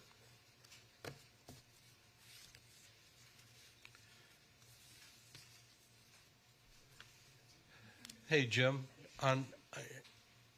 Back to, obviously, I'm fixated on bus benches and crosswalks. And this is Sunrise Boulevard night. Does everything go before Broward County for consideration of bus benches and crosswalks? I mean, what we're getting ready to hear, do they have to put crosswalks and park benches or bus benches across from the state park there too? Or I mean, I understand how that happens. There's a couple different factors there. There's what BCT requires if it's on a state road, county road, as far as transit improvements. And since there's an existing station or stop there with a sign, not necessarily a bench or a shelter, they have the ability to comment on the project when they go to Broward County for comments and feedback on the project. If there was a right-of-way dedication or a plat going through, sometimes Broward County Transit gets dedicated right-of-way to do a bus bay or pullover. That's not the situation for that case. It varies depending on what's going on the street, on the roadway. The pedestrian crosswalks are usually warranted. There's a study that usually goes into those before they actually install them. Or if it's a mitigation aspect to a project, they'll be looking at it that way. There's various different aspects to those topics. So I'll continue my rant, because it bothers me that I drive down Sunrise Boulevard every day and see an articulated bus that has probably 100 seats on it, and there's 2 people. So as we force these folks to do a parking study and a traffic study and all this, I'm just taking it out on you, so don't take it. Does Broward County ever do any kind of an analyzation of the ridership? I mean, I get it. A lot of the people that work at our hotel ride the bus, and thank God for it. But thank God there's the bus service for them. But some of these places is ridiculous. And to go 100 yards and stop because somebody can't walk 100 yards to the other bus stop is ridiculous. Yeah, I'm done for now. Do you have any disclosures, Steve? Yes. Let's see. Site visit, and I and I attended a public presentation with the CBA. I've gotten email communications and had a phone call with the applicant's attorney. Okay. All right. Good evening. Good evening. Nectaria Chakas with the firm Lockery and Chakas on behalf of the applicant. I'm joined this evening by the architect, the developer, and as well as our landscape architect and civil team. So we have the whole, all hands on deck this evening. So this is a site that came in front of, or was approved by the City Commission, a project that was approved by the City Commission back in June of 2022. It also came in front of the Planning and Zoning Board before it went to City Commission, and I think just about everybody on this board was here, except for maybe a couple of folks. And so some of this project may sound familiar. This is an amendment to that project. It was called Ocean Park Hotel and Residences on the what is known as the Franco and Vinny site. Of course, it's a much larger site of Birch Road. And the site, the buildings have since been demolished, but the site had a number of restaurants and some scooter rentals and things like that were on the site. The developer purchased the property, I believe it was back in 2020, 2021, and underwent a site plan review process that culminated into a hotel and residential project that was approved back in June of 2022. It's located in the Sunrise Lane area, and since the approval, the developer took a hard look at some of the characteristics of the old project, most importantly, the underground parking garage that was originally planned, and the costs, as we all know, went up exponentially, and as a result, that project became unfeasible simply because of the underground parking garage that took up really the entire site. It was a completely subterranean garage and was a very, very expensive design element that became, that rendered the project unfeasible. And so they went back to the drawing board and said, what can we do on the site and how can we modify this in a way that makes the project feasible and also keeps, some of the character that the previous project had. And so what they decided to do, I'm going to skip through. This is just close-ups of the development site. This is the old project that was approved that you see on the screen right now. It was a 2-tower project, 2 12-story buildings with a motor court in the middle. You don't see a parking garage here because the whole parking garage, as I said, was subterranean. So it had 1 tower, which was the one on the left, which was a hotel with 100 rooms, and then the other tower, which was a condominium, had 54 condominium units.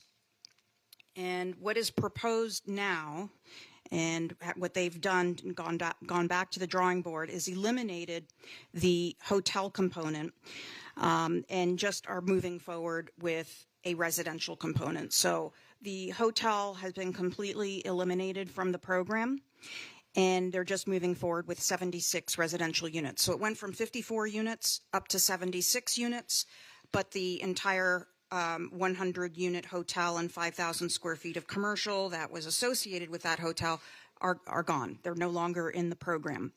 The other thing they did was bring the parking garage up out of the ground, and so we've kind of switched places now. So the hotel, which was over here on the left, is now all residential, 76 units, 14 stories, 144 feet in height. And then you have the garage, which is now it's a 5-story building, 4 levels of parking, and then a rooftop amenity deck that has a 1,600 square foot fitness room area, and then an outdoor rooftop pickleball court on top of that garage. The residential building also has a rooftop amenity deck that's accessed through the building, through the elevators. And so residents that want to go up to the roof will just take the elevator. There's a little vestibule that's required by code. And then they'll exit onto the rooftop amenity area. And then obviously, as I said, the pickleball and fitness area that's on top of the garage structure. So this is a considerable downsizing of the project. You can see that the height of the garage, it's basically 4.5 stories. It's not even a full 5th level that's up there. it's cutting the building essentially in half from what it was. So it was 120 feet when it was with the previously approved project, and now it's at about 61 feet. So, or 66 feet in height at its highest point. So the project has been downscaled considerably. And just to put it in perspective, I've put together a few slides that show side-by-side comparisons so you can see the changes. So the left is the approved, and the one that's outlined in red is the proposed, the change. So this is a view facing north. You can see Birch State Park off in the background and Sunrise Boulevard off in the background. The approved has the 2-tower concept, and then the new has a 5-story building and the 14-story residential component. And then this is a view of the opposite direction, the 2-tower component and on the left, which is the approved, and then the proposed is the one on the right that's outlined in red. And you can see by reducing the height of the garage building has really considerably opened up views. So our main objector at the last hearing that we went through was the Lake Club condominium, which you can see off in the background. And their main concerns were obviously, I think, their views, but they also were concerned about the programming and how the previous plan had a lot on the site, they felt, for the size of the parcel. And so there were concerns about traffic and things like that. They are now in support of it, and I think a letter of support was furnished to you under separate cover, should have been emailed to you yesterday. So they're in support of the project. We've also been working very closely with our neighbors, Sunrise East, which is the condominium on the right, off in the distance. And we have some members of the board here that will speak. And we also have some folks from the Carlton Tower. It's not particularly on this screen, but it's the condominium that's located on Sunrise Boulevard directly to the east of this site. So another rendering, this shows really the view looking off into the intercoastal area. Again, you could see a dramatic difference and significant view corridors opened up again with the reduction in the programming of this project. The layout of the buildings haven't changed too much. You still have the 2-building concept. So you have on the left, the garage and amenity building. And then on the right, you have the 14-story, 76-unit residential building.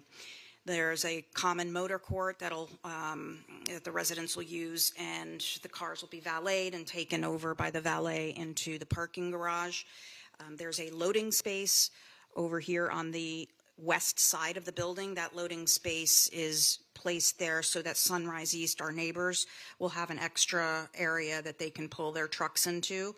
And then another loading area specifically on the right-hand side of this graphic, a loading area for the condominium multifamily building itself. And so pretty significant setbacks at the ground level. You have about 30 feet of setback at the ground level on both buildings, and that's a significant improvement, I think, from the previous plan. The previous plan had a 10-foot setback for the building on the west, and then had a 30 to 40 foot on the previous hotel, what is now the condominium. All right. This is the rooftop, how that lays out. You could see the residential has the pool deck. The garage building has the fitness amenity room. Does not take up the entire level. It just is a 1,600 square foot or so room for the residents' fitness area. And then the pickleball court. The pickleball court will be limited in hours. I know that there's a love-hate relationship with pickleball with some folks, but we have agreed to limit the hours of the pickleball. They'll be operating or for use by the residents only. So we have from Sunday to Thursday, it'll be open from 8 a.m. to 9:30 p.m. And then on Friday and Saturday nights, we'll be open to 10 o'clock p.m. So, and that was something that we negotiated with our most immediate neighbor, the Sunrise East folks. So this is just another rendering. Along the streetscape has changed a little bit. We used to have parking on the south side of Northeast 9th Court. We've now switched it to be closer to the building. The reason for that is because there is a hedge that our neighbor planted. So this hedge here. Our neighbor to the south, the Coconut Bay condominium, who are also in support of this, so that was another letter of support that you got. They have a hedge that's been planted there, and it came to our attention that in order for us to place the parking on that side, that hedge would need to be removed. And that's a privacy hedge that they installed and paid for and that they maintain, and they have an agreement with the city. It's installed in right-of-way. They asked that we not disturb that. And so we found a way to go ahead and install the parking spaces on our side of the street. So there's 11 parallel parking spaces on street along with the shade trees and streetscape. So the whole entire streetscape along Northeast 9th Court is going to be completely redone just like it was for the previous plan. We just kind of switched around where the parallel parking is going to go. The other thing that we're going to continue to do is bury the power lines. There are currently overhead power lines along Northeast 9th Court that are a little unsightly. So we're going to go ahead and bury those underground, which opens up some opportunities to plant some really nice shade trees and such along Northeast 9th Court. The other improvement along Northeast 9th Court is the installation of a new water main. There is currently a 6-inch water main there. That'll remain, but we're going to install a new 8-inch water main. And that'll provide a loop system that currently does not exist. The loop system for the water is the preferred option when it comes to installing these types of utilities. And it doesn't exist now, and it will with this project. So that's an improvement. Again, another view along Northeast 9th Court, and you can see the hedge that needs to remain off in the background here on the right side of the screen. This is a view along Sunrise Boulevard. A lot of that landscaping will also be redone, so there's some plans to install new trees along the street, along between the curb and the sidewalk. And then would like to get into a few of the modifications that are being requested as part of this project. So there's a modification to the tower separation, and the area that's affected is the area that's circled in red. There is a requirement under the code that we're operating under to have a 30-foot tower separation. So the building itself, the face of the building, meets that. But the balconies up on the right-hand corner encroach a little bit too far into that tower separation. So they're open-air balconies. The only area that really is affected is the area that's highlighted or outlined in red. And the other modification that we're requesting is a 3-foot yard modification that is located in this area that's highlighted in red. It's only 3 feet. It affects the second, third, and fourth levels of the garage. And it allowed us, this modification allows us to have 2 bays of parking or 2 rows of parking. If we did not get this modification, what would happen is the garage would get taller because we could not have 2 rows of parking. And then as a result of that, we would have to make up those parking spaces and build the parking garage higher up. So that minor modification on the south side, which is it's 3 feet, it's the red line that you see here, would enable us to really keep the parking garage down low, minimize the height, and as a result, that has a very good impact on shadows. The shadows from the lower building obviously are less. If we had to add more stories onto the garage, then we would be looking at shadows that exceed what we're providing now. So you can see here we provided as part of our shadow analysis what would the shadow be with the modification and what would the shadow be if we had to raise the parking garage up higher. And what these shadow studies show, and I just selected various shadow studies. We provided them across all of the seasons and all of the days that are applicable. And you can see here the little shadow profile outlined in purple is the building as we are proposing it. And then you can see the shadow, the larger shadow that extends farther is what it would be if the building was taller. So we believe that this is a more superior design, and as a result that the modification for 3 feet on the south side of the garage building is justified. And then lastly, there is a modification to the tower step back.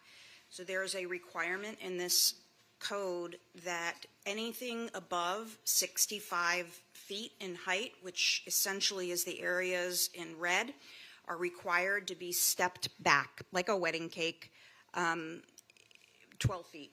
And that would apply to everything around the building. So this is the rendering or the section that is probably the easiest to explain this particular tower step back. On the garage building, it's literally just about a 1.5 foot area, because that area is 66 feet 2 inches. So the area between 65 feet and 66 feet, a little over 1 foot, has to be stepped back, and we don't think that that makes a ton of sense, especially since that is the area where the elevator cores are and the stairwells. So we need to make sure that we're providing those on that the end of the building. The justification for this one is that we are providing significant separations along the setbacks. So where we're required to have, and this is a graphic that shows you, so we're facing now, this is the view along Sunrise Boulevard. The blue line is the property line. The red line, the red dashed line, is what we're required to have under the code. So it's 5 feet on the east, 5 feet on the west, and then you have what we're actually providing. And the setbacks, what we've done is provide them greater from the ground up, rather than taking up and moving the building closer to the setback, which would mean that the view corridors would be less, and then stepping the building in. So we've basically taken that 12 feet that we would ordinarily be required to have and provide it from the ground all the way up. In the middle of the two buildings, we're required to have 28 feet 8 inches of separation, and we're providing 90 feet. So that's more than 3 times what we're required to have under your code. And so for those reasons, we believe that this tower, or the tower step back that has to occur, that's shown here, we believe that we're mitigating that by providing wider setbacks and larger building separation than we're required to have under the code. So with that, I think that concludes my presentation, and I'll be happy to answer any questions. Steve? I'd like to say that you did a very good job presenting and explaining all these things. I had questions about some of the asks you were doing, and the fact that you've got the step back starting at the ground and all these things. You answered a lot of things that were coming up in my mind as I was reading through this stuff.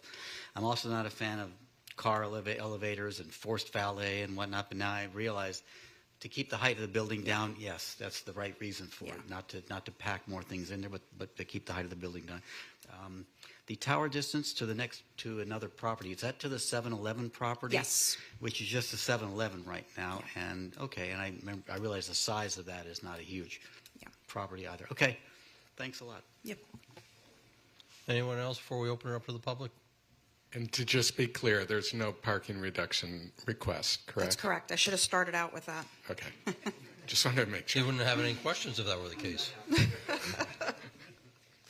Okay, at this point, we will open it up to public comment.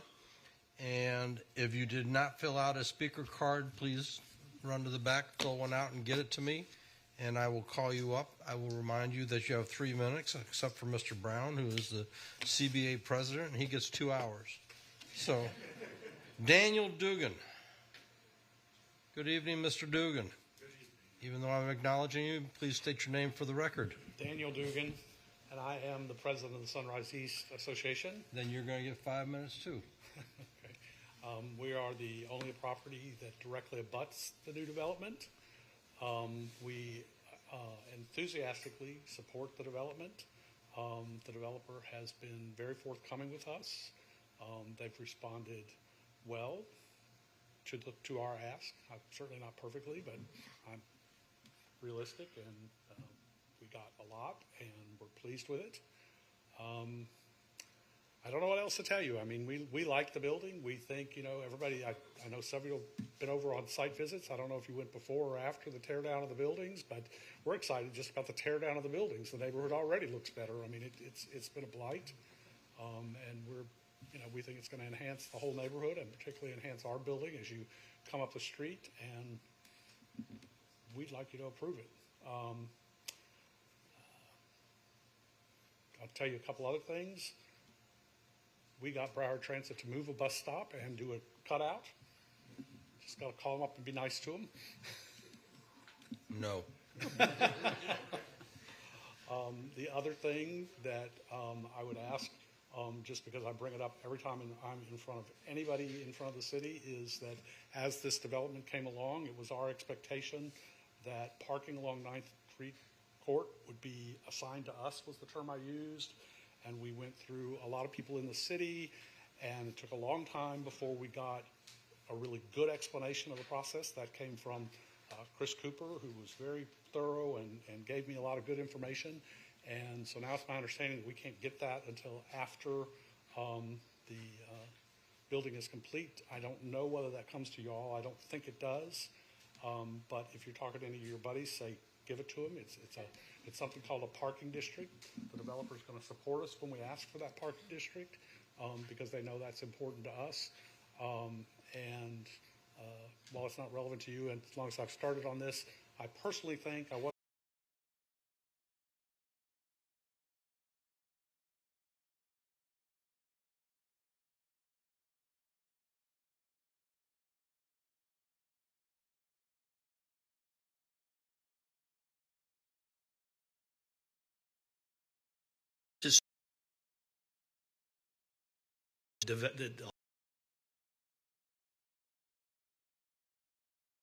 really gone downhill after Franco and Vinny's closed. So just getting it cleared and getting all the rats out of there was a big improvement. I think one of our other concerns was traffic and congestion at that intersection in front of Birch. I think by them eliminating the hotel component is an extremely positive move. The fact that they're not trying to build a 7,000-story building, which we seem to be seeing all over Fort Lauderdale now, is another big improvement that we're keeping the heights down. So we're very much in favor of this. We want to thank them for their activity and what they've done to help us and to understand it and work with us, and we're happy with it. I am extremely unhappy with Broward County and FDOT because they moved that bus stop over in front of our building. So now I know why. They moved it further west on Sunrise over to 9th Avenue. Oh, yeah, well, I'll be happy if they do that because it really is just a homeless shelter right now, and we're having some real problems with it. But some days you win, some days you lose. But thank you very much for your time. I appreciate it. Have a good one. Thank you, Mr. Dean. Mr. Brown, you want to bring it home?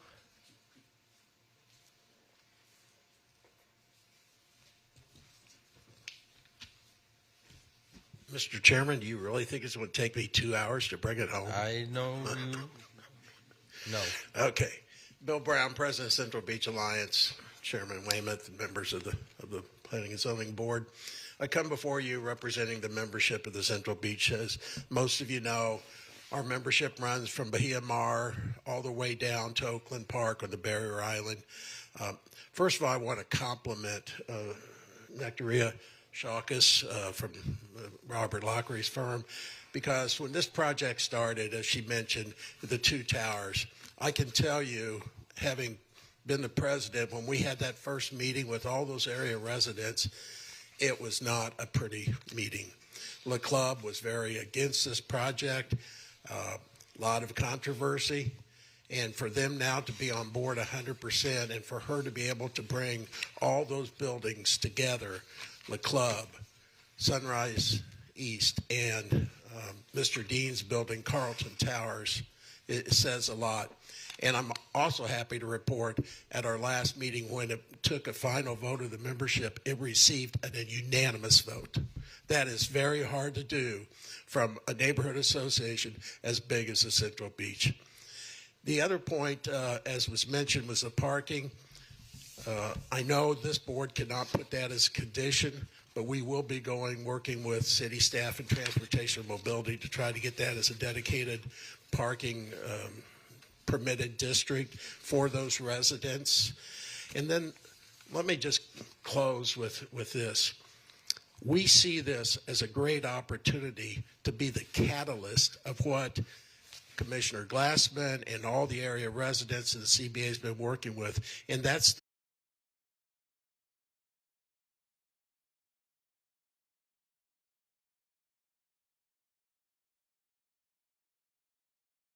really